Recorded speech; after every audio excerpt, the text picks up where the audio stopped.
Hello everybody, thank you for clicking play. Thanks for joining.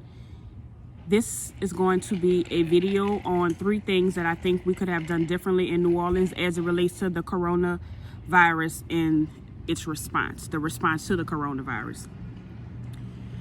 This is not meant to be anything that's like medical or scientific. That information can be found on the CDC website.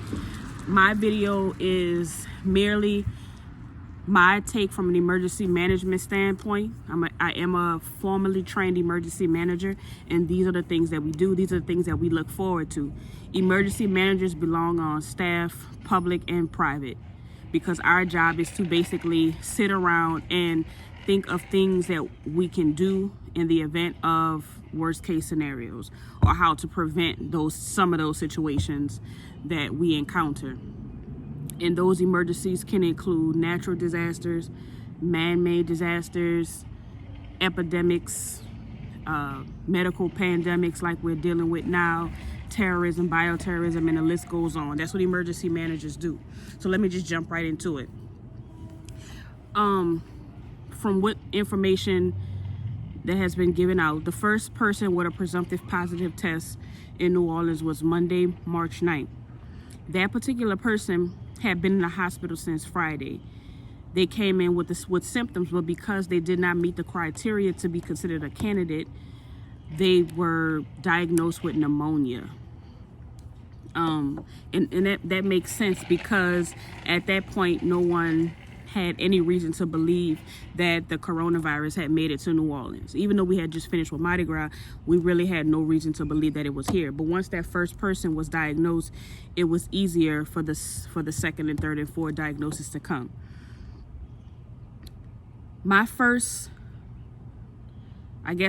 gripe with the way the situation was handled was the public was not made aware of the person, and not really the person, but the situation that may have exposed the person to the virus. Other places, for what I've read, made members aware of what was happening. For instance, in DC, at this time there were 3 people that were found to be positive. They traced it back and found that those 3 people had a church in common, which means members at that church had the opportunity to take the necessary precautions. There was, let me see, was it Arkansas? There was someone in Arkansas that was also a presumptive positive, and they had no issue publicly stating that that person had came to Mardi Gras and could have possibly got it here or somewhere else. I'm not sure, but they did make that known. We had an issue here saying we still don't know where that person worked, where that person frequented. We don't know anything about that person except for they're possibly a veteran or the spouse of a veteran. That's all we know. So to me, I just don't think that was a good idea. I have an article that's basically about the situation in Taiwan, how they handled their influenza outbreaks years ago, as well as how they're handling the situation now. And one thing that I want to just say is the article, it says, shortly after the team returned, Taiwan began requiring hospitals to test for and report cases. That helped the government identify those infected, trace their contacts, and isolate everyone involved, preventing the virus from spreading to the community. Of course, when we're dealing with situations like this, the most important thing is to limit the spread to the community. We cannot completely eliminate it, but you do your best in trying to contain it. And the way you contain it, of course, is to to identify the source and then notify those that may have been affected by that person. The first person that went to the hospital was the cause of 46 people being exposed. Of those 46, I believe 28 had initially came back with high risk. What that means is that one person exposed 46 or more people to the disease. So that leads to my second point. And my second point is there needs to be a centralized location where people go that need medical assistance, and where people go that may need to have to be quarantined. Everybody may not know how to or can quarantine themselves in home. So we need to have a location set up to do just that. So if one person could go to a hospital and expose almost 50 people, keep in mind we have different people going to different hospitals and exposing more and more and more people. Imagine how easy it would be to contain if we sent everybody to one location. That's really the best way to do it. Just like you see on TV when there's different disasters and stuff going on, there's usually one big white tent where everybody goes to seek to be triaged or to be treated. And that's what we need to do. Just like kind of we did for Katrina, the people that were high risk or people that had medical issues were sent to Baton Rouge in the, I think the Pete Maravich Center. That's where they were sent. So it can be done and it has been done before. And I don't see why we shouldn't, sorry, it's my neighbor, why we shouldn't do something like that again. And my third reasoning is this really goes to the city and the state government. You have to find a rule, you have to have a fair rule, and you have to stick with your rule. The situation arose in New Orleans, I believe on Tuesday or Wednesday. The mayor decided that she was going to cancel several events that were being held on the weekend. The St. Patrick's Parade, Super Sunday, Wednesdays at the Square, and a second line. And there was a whole lot of backlash because the mayor also had a private event that she was hosting. It wasn't her event, but it was a private event that she was hosting, and that event was still on.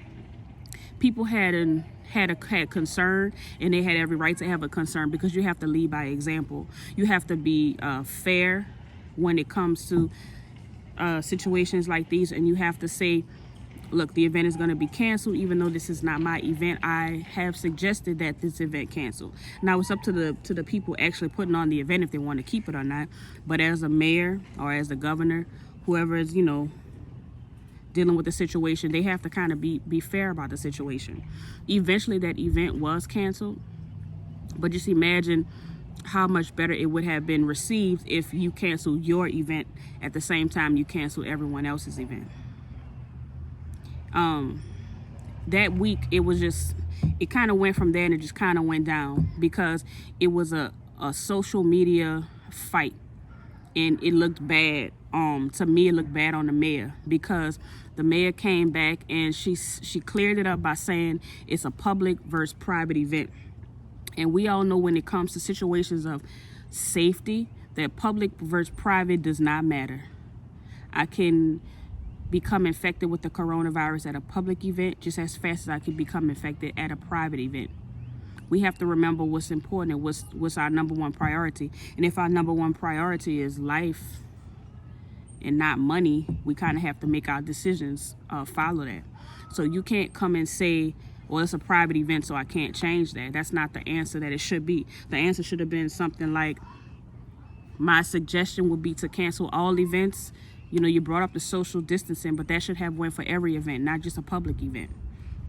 And then later, it went even further to say the event had to be 250 and up. Anything 250 and up will be a problem. Now, that's also a problem. You kind of opening yourself up for so much. You open by not being clear. So you're telling me I can't have an event if it's 250 people. So what if I have an event with 249 people? Is that okay? And that's exactly what we ran into. What we ran into was that same situation just playing out, and it was bad because it played out on social media. Like I said, to me, that was embarrassing. I mean, I don't follow other mayors, but I've never seen something like that happen, where a mayor says something or suggests something, and then people completely disrespect her, and she goes out there and tries to cancel, and the same thing happened. So basically what happened was she said that they can't have the parade. That group of people still went out and partied like she said nothing. And all they did was just didn't have the parade. They still did everything else that they were doing. And then, of course, somebody tags the mayor. And then the mayor sends the police, and the police come and shut down things. Because what they did was, all they did was have an unofficial gathering. And that's because you left it up for interpretation. If you tell me, okay, Donna, you can have a party, but you can't have 250 people, I'm going to say, okay, I'm going to have my party, but I'm going to have 249 people. In fact, I'm going to have 248 just to make sure that I'm under your numbers. You can't do that. You have to be stern and you have to be strict and you have to say what it is. I don't want any gatherings going on. You have to remember what's more important. Like I said, money or people. Because you telling the public that they can't have 200 people marching up the street to a second line band and a group of people dancing, but then turn around and allow 200 people to walk up Bourbon Street, that's just wrong. And it's contradicting yourself. And remember what the goal is. Is the goal safety? Because if the goal is safety, neither one of them should happen. If one shouldn't happen, the other one shouldn't happen. And it has nothing to do with having a permit or not having a permit, or private or not private, because both of them are happening on a public domain.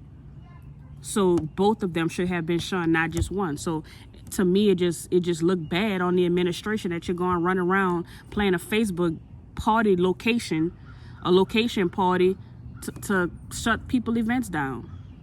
What should have been done from the get-go is everything should have been canceled. We should have been inside. This is a serious situation, and nobody's going to take it serious until you take it serious. Because you telling me you can't have a second line, but I could still have a party on Bourbon Street, that's not, to me, that's not serious. So, of course, your people not taking it seriously. In Ohio, the school system, the governor has already said that it looks like school will probably not continue for the rest of this year. Not year, but, for the rest of the school year. The CDC thinks that this virus will peak in April or May. We are in the beginning of March, so we have a long time, the middle of March. We have a long time to go into this virus peaks. And in 1 week, not 1 week, in 6 days in New Orleans, we went from 1 to 103, I think, or 102.